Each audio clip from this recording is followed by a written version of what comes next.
సరిహద్దులో పనిచేసినప్పుడు సైనికాధికారిగా మీ అనుభవాలేంటి? I was posted both in the east and also in J&K, and of course Rajasthan also I spent quite a bit of time. Experiences చాలా వేరీడ్గా ఉంటుంది, చాలా అద్భుతంగాను ఉన్నాయి. అన్నిటికంటే interesting ఏమిటి అంటే, నేను 1982లో అరుణాచల్ ప్రదేశ్లో కమిషన్ అయినప్పుడు వెళ్ళాను. అదే ప్లేస్లో 2010లో ఒక ఆర్టిలరీ బ్రిగేడ్ కూడా రేస్ చేశాను. I raised a new artillery brigade in 2010 in the same area. And అన్నిటికంటే సంతోషకరమైంది ఏంటంటే, నేను సెకండ్ లెఫ్టినెంట్ లాగా ఎక్కడెక్కడ నడిచానో అదే ఏరియాస్లో యాజ్ అ బ్రిగేడ్ కమాండర్ కూడా వెళ్ళాను.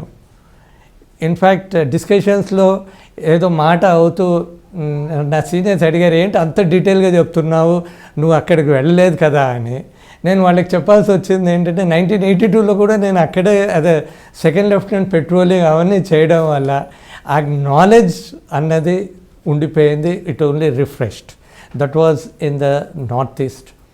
Then I had tenures in Kashmir. Again కశ్మీర్లో నేను నా యూనిట్ని కూడా అక్కడే కమాండ్ చేశాను.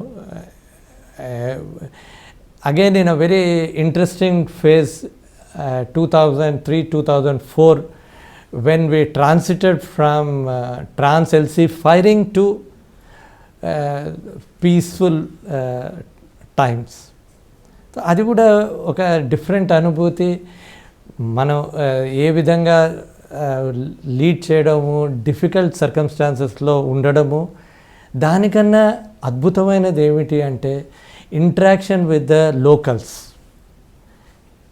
అంటే మనం నార్మల్గా పేపర్లలో చదువుతున్నది, మనం ఎక్స్పెక్ట్ చేస్తుంది what we think of the common people, అది చాలా మటుకి డిఫరెంట్గా ఉంటుంది, డిఫరెంట్ ఎక్స్పీరియన్స్ ఉంటుంది. యాజ్ అ సైడ్ లైట్ చెప్పాలి అంటే, నేను 2004లో అక్కడి నుంచి నా కమాండ్ అయిపోయి నేను ఓటీఏ చెన్నైకి వస్తున్నప్పుడు I had to delay by a day. Because normal procedure మేము అక్కడ చేంజ్ ఓవర్ కమాండ్ ఆ టైంలో చేస్తున్నప్పుడు ఎవరికి తెలియదు, జస్ట్ విత్ ఇన్ ద యూనిట్లో తెలుస్తుంది. ఆ విత్ ఇన్ ద యూనిట్ చేసుకుని నేను వెళ్ళబోతున్నాను అని తెలిసి ఆ locals force me to stay for one more day because they said no, you cannot go like that. And I had to interact with them, had lunch with them. I being a vegetarian, వాళ్ళు they love non vegetarian. స్పెషల్గా వాళ్ళు తయారు చేసి తినిపించడము, అక్కడ పిల్లలతోనూ అక్కడ స్కూల్స్లో interact చేయడము చాలా వండర్ఫుల్ ఎక్స్పీరియన్స్ అది అయింది. భారత సైన్యంలో జవాబుదారీతనం ఎలా ఉంటుంది? మారుతున్న కాలంతో పాటు ఇది మారిందా? Unfortunately there are two things which are what is being talked of. At the base level, at the grass root level, I would say that nothing much has changed. It's a question of how you lead the people. What we talk of accountability, there's 100% accountability. In fact, I would put it this way, that the accountability as an officer now is much more than what it was maybe 20 years ago, 30 years ago, or even when I was commissioned. Because the troops who are now there are much more educated and they expect much better leadership than what they expected maybe 40 years back. I do not subscribe to the view that things have changed. Maybe things have changed for the better and not for the worse. Accountability is much higher than what it was 40 years back or maybe 60 years back. 40 years back I can say with firmness because I myself served there. ఈశాన్య రాష్ట్రాల్లో కాశ్మీర్లో ఒక సైనికాధికారిగా మీరు పనిచేసినప్పుడు మీ అనుభవాలు ఏంటి? Changes మనం 1982కి 2010కి నేను అక్కడ ఉన్నప్పుడు ఫార్చునేట్లీ ఆర్ అదర్వైజ్ నేను ఆల్మోస్ట్ అదే సేమ్ లొకేషన్లోకి వెళ్ళాను. మార్పులు వచ్చాయి, ఇన్ఫ్రాస్ట్రక్చర్ చాలా డెవలప్ అయింది. హౌవర్ అంటే ఎడ్యుకేషను, మనుషులు చాలా మార్పులు వచ్చాయి, కానీ బేసిక్ అండర్స్టాండింగ్, వాళ్ళ బేసిక్ వే ఆఫ్ లివింగ్ పెద్ద చేంజ్ అవ్వలేదు. అది మనం ఇన్ఫ్యాక్ట్ కొన్ని వాళ్ళ దగ్గర నుంచి నేర్చుకునే అవసరం ఉంది. 1982లో వెళ్ళినప్పుడు places for the first time they were looking at somebody who came from a different area. అక్కడ కల్చర్, అక్కడ విజువలైజేషన్ టోటల్లీ డిఫరెంట్గా ఉంటుంది. యాజ్ అగైన్ ఇంట్రెస్టింగ్ వన్, కొత్త ఏరియాకి వెళ్ళినప్పుడు ఊరు బయట మేము క్యాంప్ చేసినప్పుడు అక్కడ గాంబుడా వచ్చి వాళ్ళు మనని ఆదరించాలి అనుకుంటారు.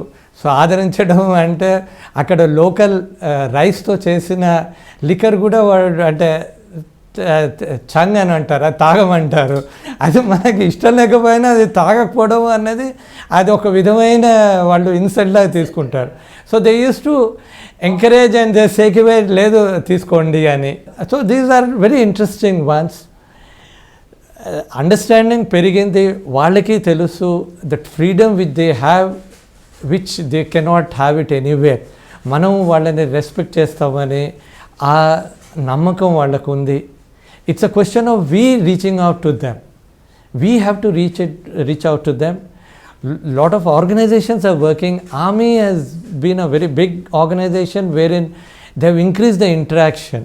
ఇప్పుడు ఎకనామిక్ డెవలప్మెంట్, రోడ్ డెవలప్మెంట్, నేను 1982 అన్నాను, మళ్ళీ 2010కి వెళ్ళినప్పుడు that was again a phase where road development are new roads were being laid to the border and all, which was a great thing because communication is the most important one for us to interact with each other, for them to feel closer to us. Azadi కా అమృతోత్సవ్ సందర్భంగా భారత రక్షణ వ్యవస్థలో గొప్పగా చెప్పుకోదగిన అంశాలేంటి? If you ask me, after 75 years of independence, the most important one I would say is అన్నిటికంటే ముఖ్యమైనది ఏమిటి అంటే, చుట్టుపక్కల అన్ని దేశాలు చూసినా ఎక్కడ చూసినా స్వాతంత్రం వచ్చాక ఆర్మీ ఏదో విధంగా ఇన్వాల్వ్ అయి ఉన్నది. ఇండియన్ ఆర్మీ అబ్సల్యూట్ అపాలిటికల్ ఆర్మీ లాగా ఉండిపోయింది. అవసరమైనప్పుడు ఏ విధమైన సేవ చేయాలన్నా రెడీగా వచ్చి చేసింది. ఏ అదర్ ఆర్గనైజేషన్ ఆ విధంగా చేయలేదు. అది ఒకటి. రెండు, 1971 ఆపరేషన్స్, అది most remarkable. 14 days even physically వెళ్ళడం అన్నది, capture of Bangladesh is an extraordinary moment. And if you ask in terms of the army prowess, to the way they went in and the way they came back without any disturbance, oblique any complaint that something wrong has been done to them, is very remarkable. Other than 1962, there are reasons for it where they fought all other operations, be it 1948, 65, 71, Kargil operations, even Sri Lanka. Army వాళ్ళు చేయవలసినది చేశారు and they have succeeded very well. Normal army duties కానివి aid to civil authorities అన్నది, even నేను ఆంధ్రప్రదేశ్గా చెప్తాను, 1977 అప్పుడు cyclone అయినప్పుడు the only people who were doing, మన ఓన్ ఫ్యామిలీస్ అక్కడ కొట్టుకుపోయినప్పుడు వాళ్ళ బాడీస్ అవి తీయడానికి అసిస్ట్ చేయడానికి రానప్పుడు ఆర్మీయే వచ్చింది, ప్లస్ కొన్ని అదర్ ఆర్గనైజేషన్స్ వచ్చాయి. Otherwise it was the army which was there.